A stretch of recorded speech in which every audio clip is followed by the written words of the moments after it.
Jimmy said a name. Fiona Cauley froze.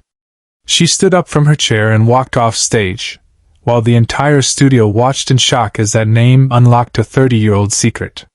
The Tonight Show starring Jimmy Fallon. Studio 6B at 30 Rockefeller Plaza. Tuesday night. Another packed audience. Another celebrity interview. The familiar rhythm of late-night television, jokes, games, promotional clips, audience laughter. Fiona Cauley was tonight's guest. British actress, known for her work in independent films and prestige television. She was promoting her new limited series about family secrets and redemption. She'd been charming throughout the interview, telling funny stories about filming in Scotland, doing a spot-on impression of her co-star, playing along with Jimmy's enthusiasm. Everything was going perfectly. The audience loved her. Jimmy was in his element, laughing genuinely at her stories, building that connection he was famous for creating with his guests. "So this new series," Jimmy said, glancing at his blue cards, "it's about a woman who discovers her entire family history was built on a lie. That must have been emotionally intense to film." "It was," Fiona agreed, settling back in the guest chair. "The character finds out her father isn't who she thought he was. It's about identity and truth and—" "Did you draw on any personal experience for that?" Jimmy asked casually, the kind of standard follow-up question he'd asked 1,000 times. "I mean, we all have family mysteries, right?" Fiona's smile flickered. Just for a second. Barely noticeable. "Well, actually, there is something from my own family that—" She paused, seeming to choose her words carefully.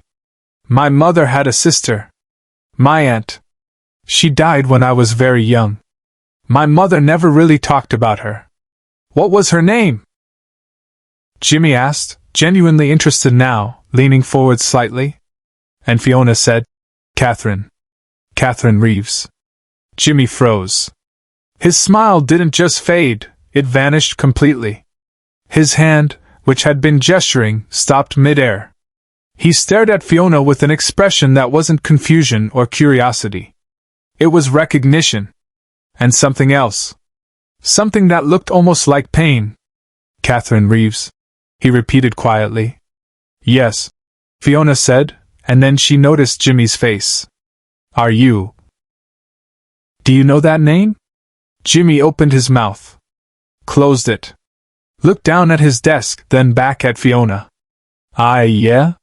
I knew a Catherine Reeves. A long time ago. But it can't be the same person. That would be. When did you know her?" Fiona's voice had changed. The casual interview tone was gone. "College. NYU. She was in my improv group. She was—" Jimmy stopped, his usual rapid-fire speech completely absent. "She was my best friend. For 2 years. And then she left school. Disappeared. I tried to find her, but she was just gone." The studio had gone quiet. The audience sensed something shifting. This wasn't part of the interview anymore. This was something real. Fiona's hands gripped the armrests of her chair. What year was this? 1995. Fall semester, she was there. Spring 1996, she was gone. Fiona stood up. Not the casual standing of someone stretching or preparing for a commercial break. This was abrupt. Urgent. Her entire body had gone rigid. "I need—" She started, her voice shaking. "I'm sorry, I can't. I need a minute." Jimmy stopped mid-sentence. The entire studio froze. Jimmy stood up too, alarm clear on his face. "Fiona? What's wrong? Did I say something?" "Catherine Reeves was my mother's sister," Fiona said, her voice barely above a whisper, but the microphones caught every word. "She died in 1996. She was 20 years old. My mother never told me how. She just said Catherine was gone, and we didn't talk about her." The audience was completely silent. Even the Roots had stopped their usual between-segment noodling. Questlove was staring at the stage, drumsticks frozen in his hands. Jimmy took a step toward Fiona. "She died?"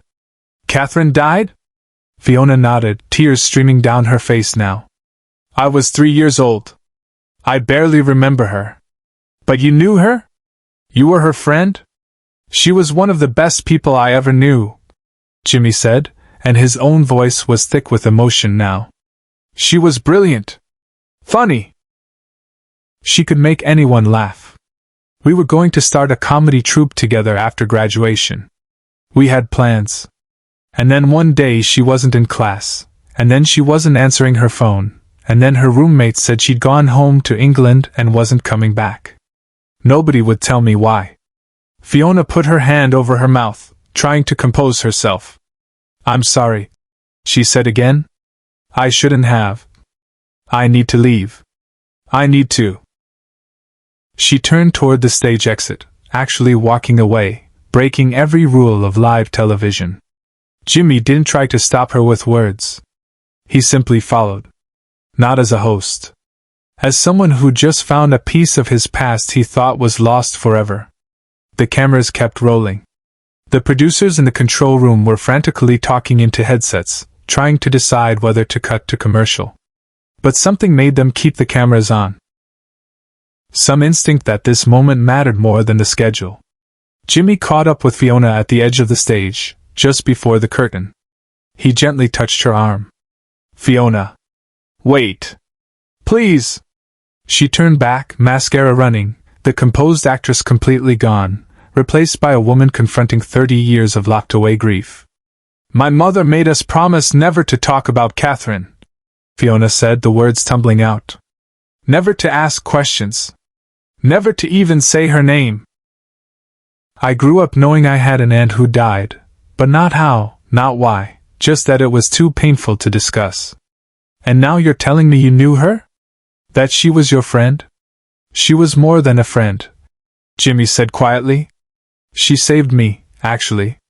My first year at NYU, I was bombing.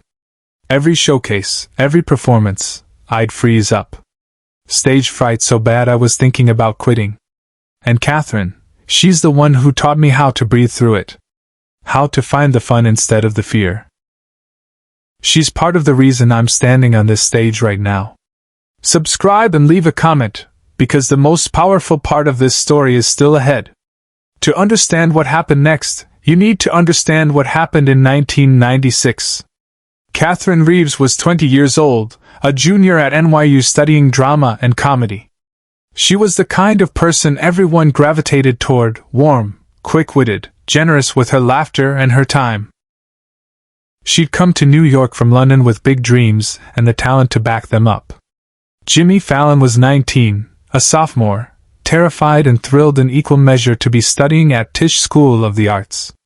He'd grown up doing impressions in his parents' living room, performing in high school shows, but New York was different. The competition was fierce. The pressure was crushing. He met Catherine in an improv workshop their first week. She was doing a scene, playing a confused tourist asking for directions, and she had the entire class in tears from laughing. When Jimmy tried his first improv scene, he bombed. Completely froze. Couldn't think of a single thing to say. After class, Catherine found him sitting on the steps outside the building, head in his hands. First day nerves? She asked, sitting down beside him. I can't do this, Jimmy muttered. I'm not good enough. I'm going to fail out in a semester. No, you won't, Catherine said with such certainty that Jimmy actually looked up. You've got it. I saw it in your eyes before you froze. You just need to stop thinking so much. She became his partner. His coach. His best friend.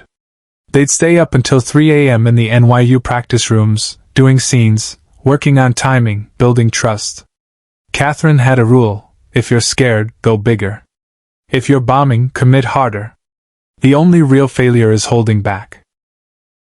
By the end of their first year together, Jimmy was performing in showcases. Getting laughs. Building confidence. Everything he would later become on SNL and The Tonight Show started in those practice rooms with Catherine pushing him to be braver. They made plans. After graduation, they'd start a 2-person comedy show. Fallon and Reeves. They even had a poster design sketched out on a napkin, hanging in Jimmy's dorm room. Spring semester of 1996, Catherine missed a class. Then another. Jimmy called her apartment. Her roommate said she'd gone home to London for a family emergency. A week later, the roommate said Catherine had withdrawn from school. Jimmy tried calling the number Catherine had given him. Disconnected. He wrote letters to her parents' address in London. They came back unopened with "Return to sender" written across them. Catherine Reeves simply vanished. No explanation. No goodbye. Just gone. Jimmy finished his degree, moved on with his career, but he never forgot Catherine. He dedicated his first SNL performance to her in his head, even though she'd never see it. Every time he felt stage fright before The Tonight Show, he'd hear her voice. Go bigger. Commit harder. But he never knew what happened to her. Never knew why she left. Never knew she died. Until tonight, when her niece walked onto his stage. Behind the scenes, Jimmy made a decision that defied every producer's expectation. Jimmy and Fiona stood at the edge of the stage, the audience watching in rapt silence, cameras still rolling. Jimmy made a decision. He pulled his phone from his pocket, something hosts never do on camera, and handed it to Fiona. Call your mother, he said. What? Your mother. Catherine's sister. Call her. Right now. Jimmy, we're in the middle of... I don't care about the show right now. Jimmy interrupted, and his voice carried that same certainty Catherine had used 30 years ago.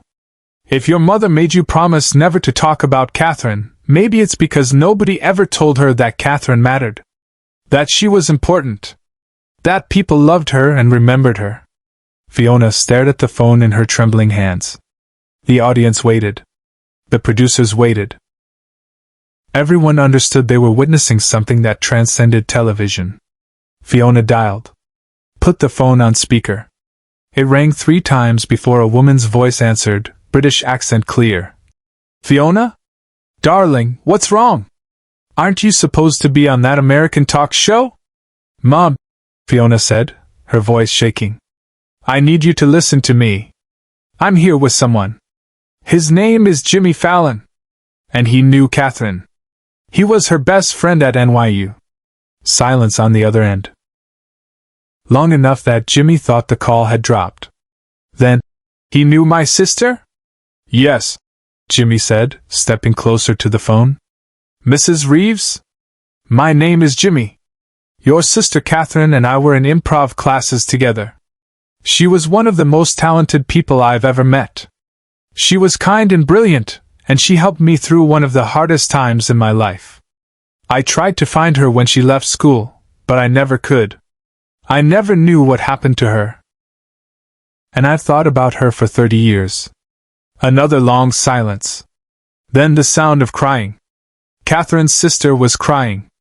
Nobody ever told me. She finally said, her voice breaking. Nobody ever told me she had friends in America who cared about her. She came home in February 1996. She was pregnant. Unplanned? The father was someone she'd met at a party. He wanted nothing to do with it. She was terrified.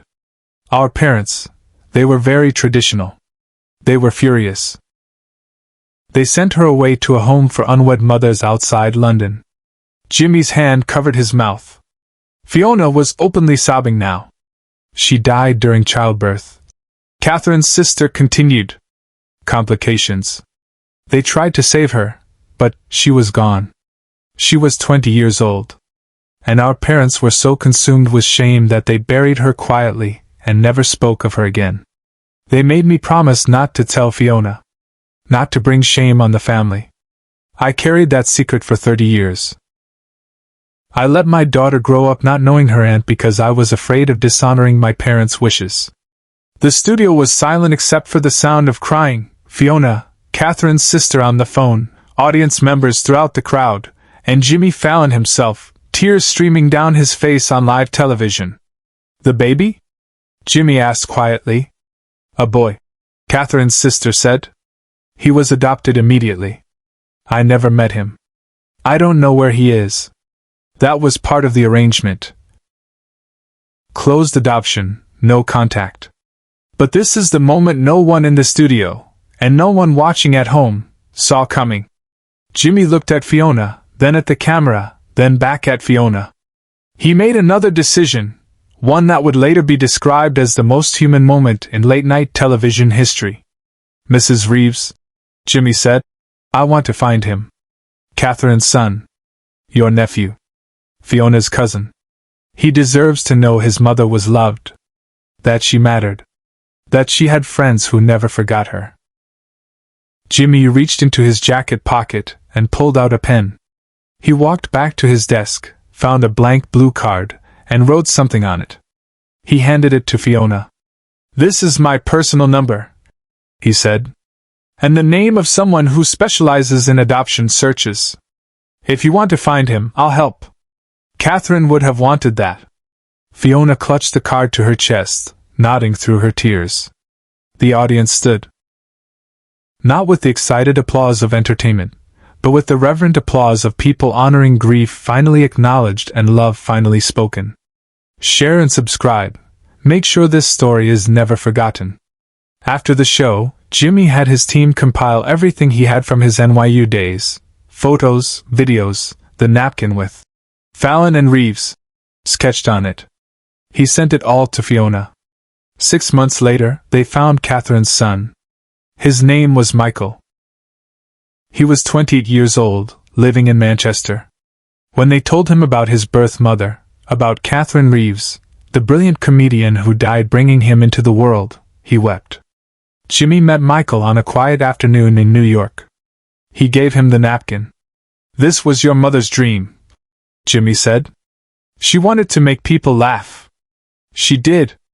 And she helped me do the same. Today, that napkin hangs in Michael's home. And every year on Catherine's birthday, Jimmy dedicates his monologue to her memory. The friend who taught him to commit harder. To go bigger. To never hold back.